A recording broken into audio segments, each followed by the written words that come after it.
家好，我是小袁同学。那今天呢，我们会给大家讲一个我刚刚从美国买来的一个新的翻拍套件啊，就是现在放在我桌子上的这一套东西。那之前呢，大家有印象的话呢，应该知道我之前是用一台易麦康646，再配一台 iMac 来做一个胶片底片的一个扫描的工作。那台 iMac 呢，还给我朋友了，那台易麦康呢也被我朋友给卖掉了。所以呢，为了解决我这个继续底片扫描的这个问题呢，那我就从加州的一个创业小公司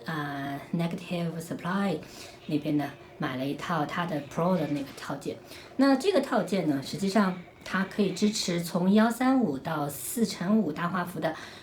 所有的这个尺幅的这个底片的这个翻拍的工作。之前在我一个视频里面我们已经聊过啊，关于这个胶片数字化的这个问题。那不管怎么样说，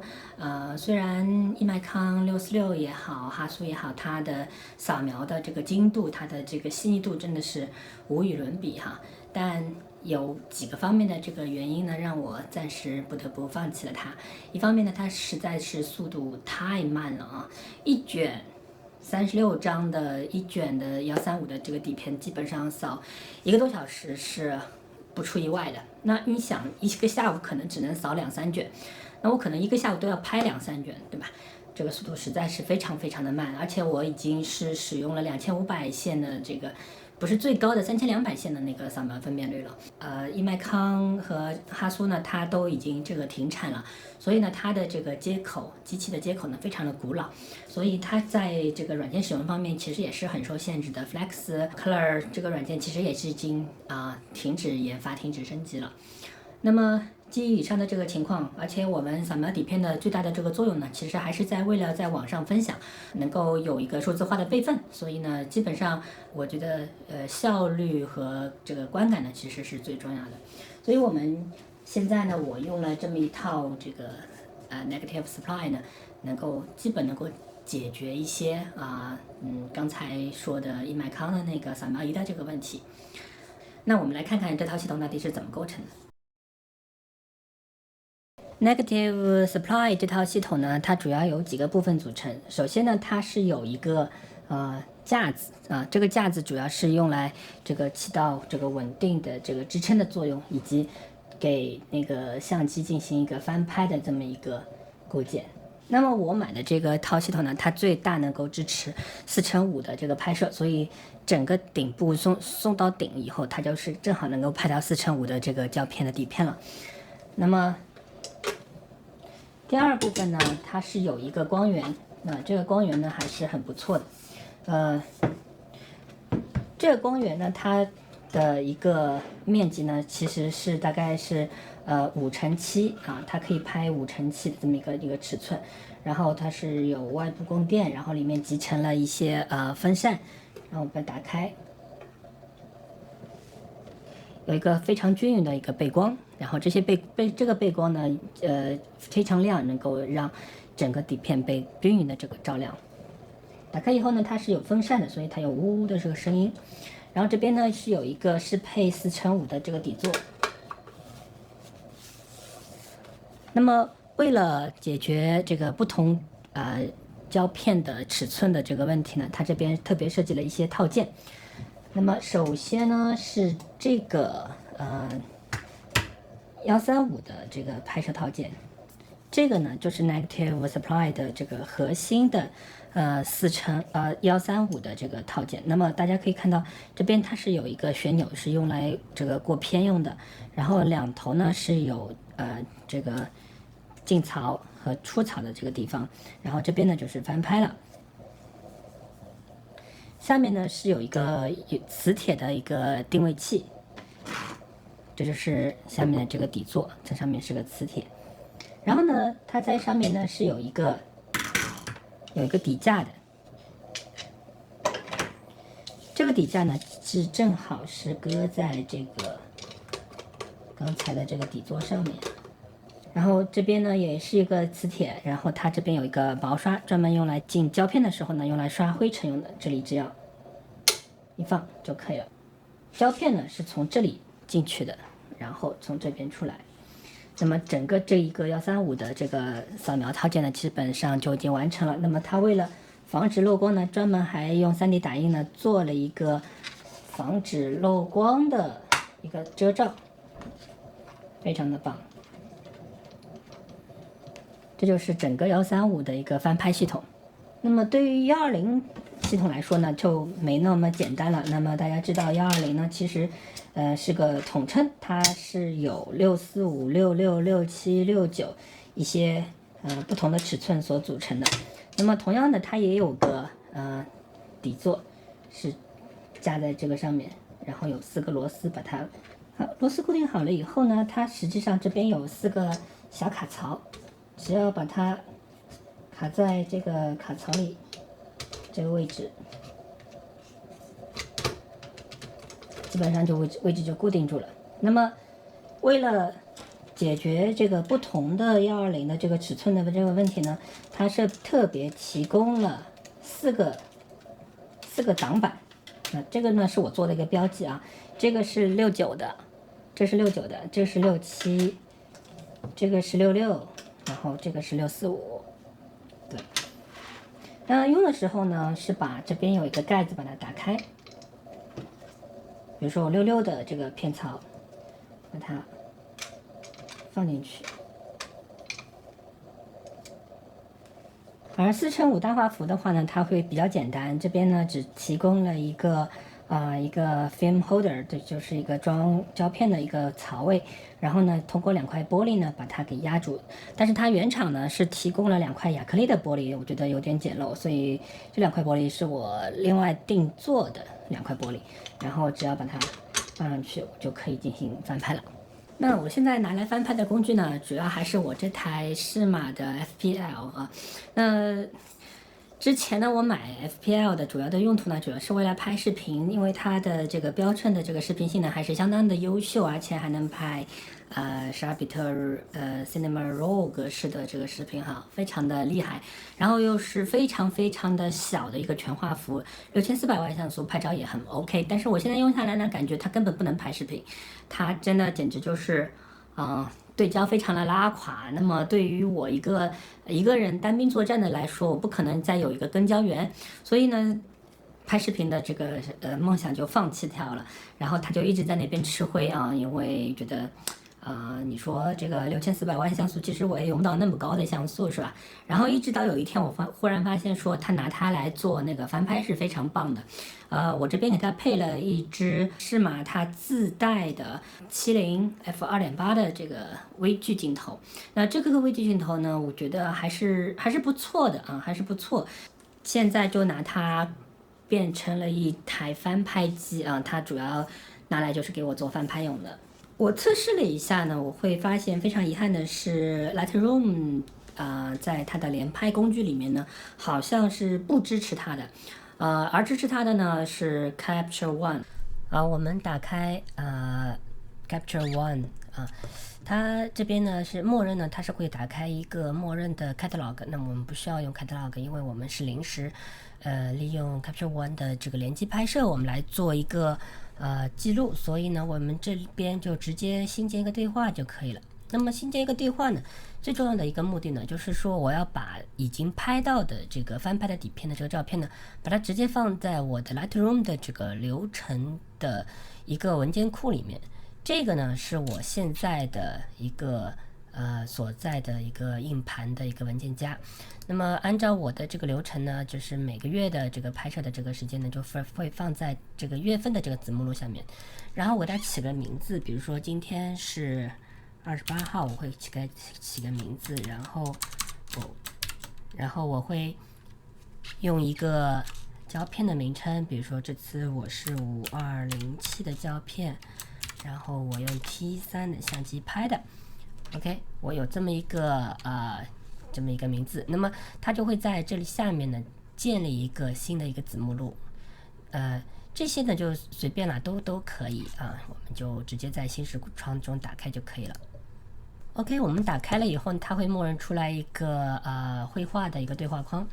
那我们最重要的一个呢，就是在这个相机的这个页面里面呢，我们会找到整个相机的一个控制的一个面板。我们在这里呢点击开始进行实时取景。那当我们连上了这个相机的时候呢，这个相机它的所有的控制都不在它的机身上面，而是在我的这个屏幕上面。OK， 我们首先打开背光光源，然后呢，我机器已经在上面架好了，然后我们只要拧动上面这个旋钮，就可以调整这个翻拍的这个机器的位置。然后我们根据这个位置呢，上面是可以挪动的，然后一直把这个微距镜头塞在这个遮光罩里面。好，我们打开相机，然后我们取出一卷胶卷，通过这个毛刷把它塞到这个镜片的这个缝里面去。然后我们再来看一下，再调整一下它整个一个位置。好，我们对这个底片呢进行一个对焦的一个处理，然后在这个实时取景的这个对话框里面呢，我们会看到照片其实已经出来了。那么这个时候呢，我们会觉得可能位置有点调整，我们就可以拧动Carrier 上面的这个旋钮，然后来调整到一个合适的位置。我们往前也可以，往后也可以啊。比如说我们到这里也觉得差不多了。我每一次发现它重新连接了以后呢，它所有的这个设置呢都会重新恢复到默认的状态，所以我们每次都是还是要改一下。比如说我喜欢用那个光圈优先的这个方式，那光圈优先的方式呢，它默认要在这里自动 ISO 呢把它变成最低的来保证它的画质，然后呢光圈呢我就把它调到大概8到10左右的这个位置。那么光圈优先的时候，快门就可以让它自动的去调整它的快门速度，因为现在我架在架子上，所以快门速度无所谓的。然后文件格式呢是使用 DNG 格式它默认是 Fine 的 JPEG 文件。好 ，OK。那么其他的这个设置呢，基本上默认还是 OK 的，因为 DNG 了以后呢，其他的很多的这个分隔什么的都没有意义了。然后我们来再做个自动对焦好，那么基本上就能看到画面已经对焦成功了。然后我们只要按一下这个按钮，我们就可以让它帮我们拍出一张照片来。那么因为 USB 的这个速度限制的关系呢，它这里会出现一些进度条，等到这个进度条结束以后呢，它就会把这个照片直接传输到电脑上面来。那么我们这样的话呢，一张照片就等于是拍完了。然后呢，我们再拧动旋钮，我们到合适的位置。OK， 我们基本上其实在自动对焦也可以再拍一张。好的，那么这样2张就拍完了。这个传输的这个速度呢是根据这个 USB 的口的这个速度来的，好像默认它是 2.0 的口，所以它是还是有点时间的。因为我是用那个 DNG 来拍摄6400万像素 DNG， 它是有电的传输量。那如果我用 Basic 或者 Normal 来拍的话， JPEG 的话，你不在意其他的这个它的质量的话呢，我觉得就会很快。我们比如说我们来拍一张 Basic 的就基本的 JPEG 的这个照片，我们来清一下已经比 DNG 要快很多但是我还是喜欢用 DNG， 它的宽容度更好一点。好的，那我们先做了几张的这个测试。那么刚才大家应该会记住说，我们的这个照片呢，它实际上是放在了这个绘画文件夹。这个绘画文件夹呢，其实是在我的Lightroom 的图片库里面。那么好，现在我把这个 Capture One 的这个工作已经做完了。如果我们有36张的话，我们就可以全部把它拍完。那么接下来呢，就把工作要切换到 Lightroom 里面去。OK， 我们现在把我们的这个照片库呢切换到我们的 Lightroom 里面去。那 Lightroom 里面呢，实际上刚才我在文件库里面呢，实际上是把它翻拍的照片呢是放在了12月份的这个文件夹里面，但是在 Lightroom 的这个数据库里面呢，它实际上是没有导入的。所以我们在这里实际上很简单，做一个同步文件夹的处理，它就会发现刚才我们拍的3张图片，然后我们做一个同步。那么刚才用 Capture One 拍到的这个照片呢，实际上就很快的会同步到这个我的 Lightroom 的这个数据库里面来。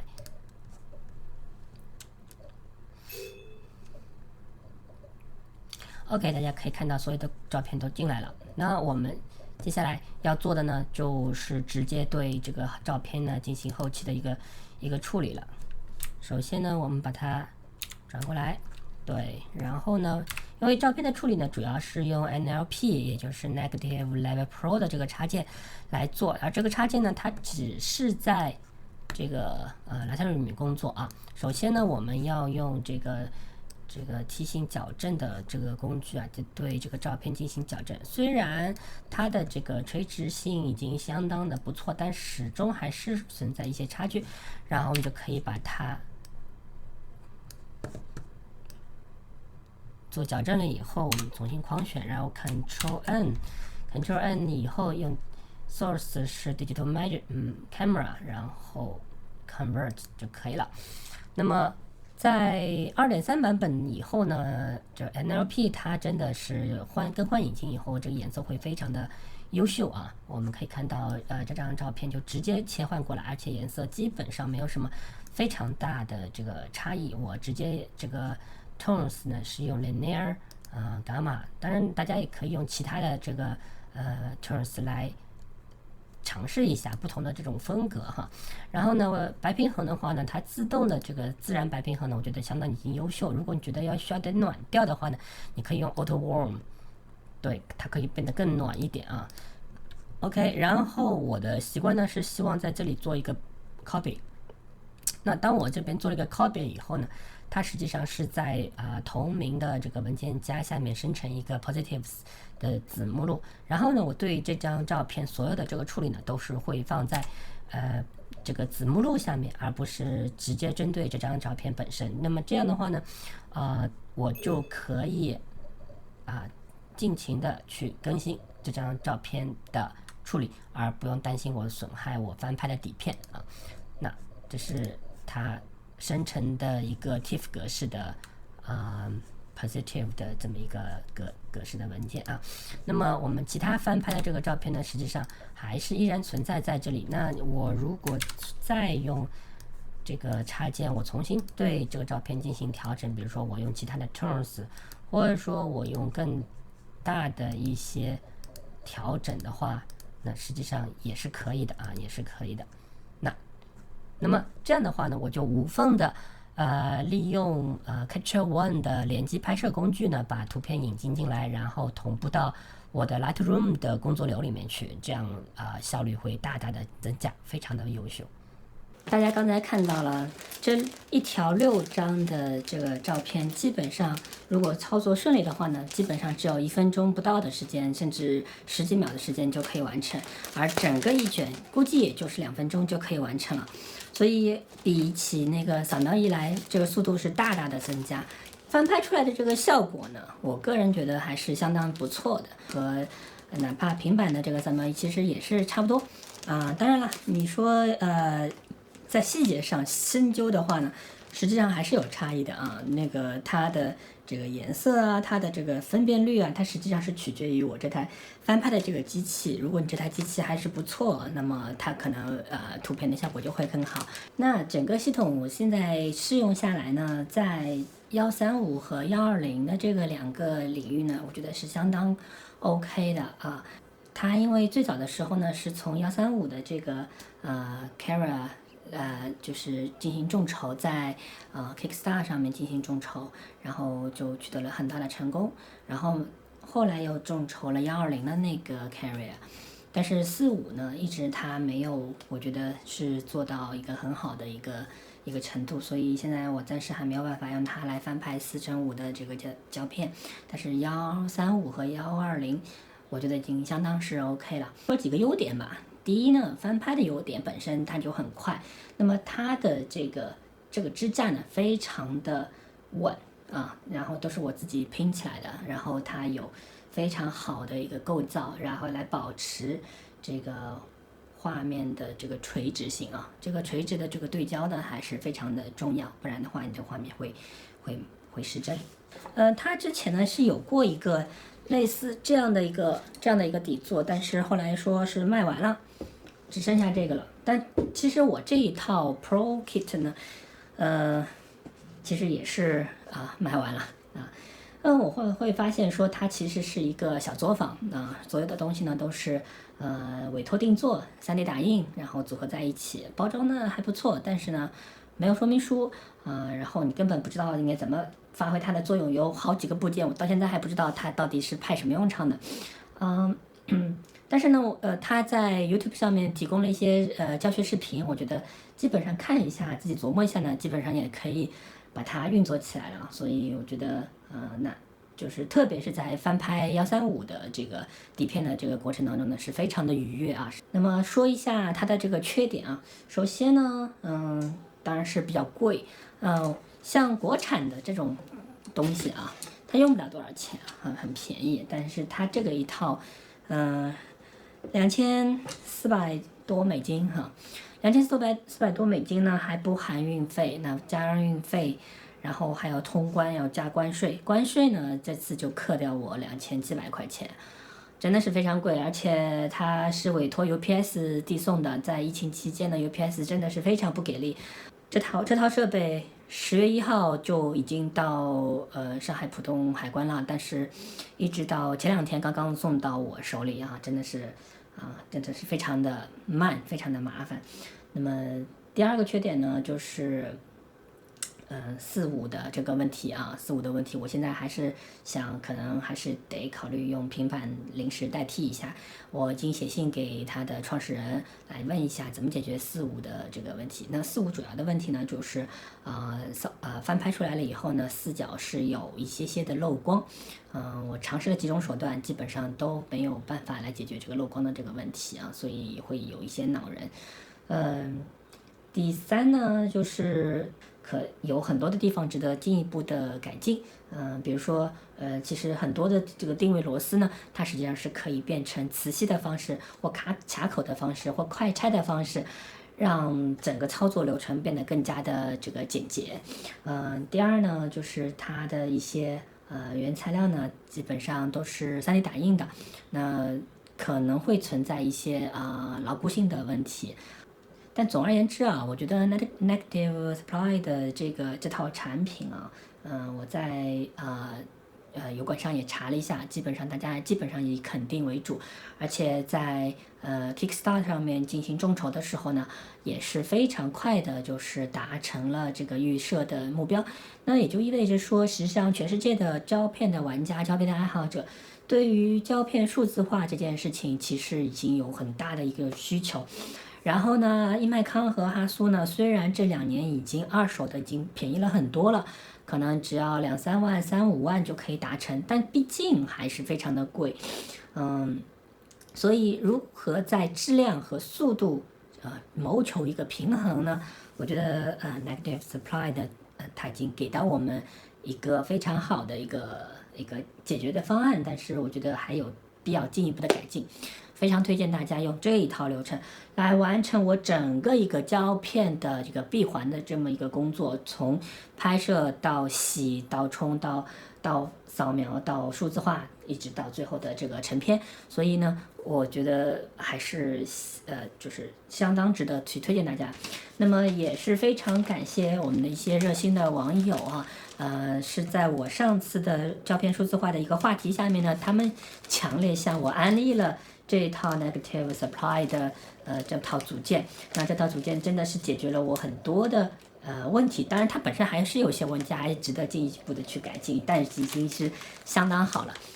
我搜了一下整个 B 站呢，对于 Negative Supply 的这个产品呢，几乎是没有介绍的，所以我希望也同样拥有 Negative Supply 的粉丝能够给到我一些指导的帮助的意见，或者说也就是对于胶片数字化想翻拍的这个同学呢，我希望能够给到大家一些帮助和启示。总的来说还是不错啦，等先用着再说吧。好，今天的分享就到这里，我们下次再见，拜拜。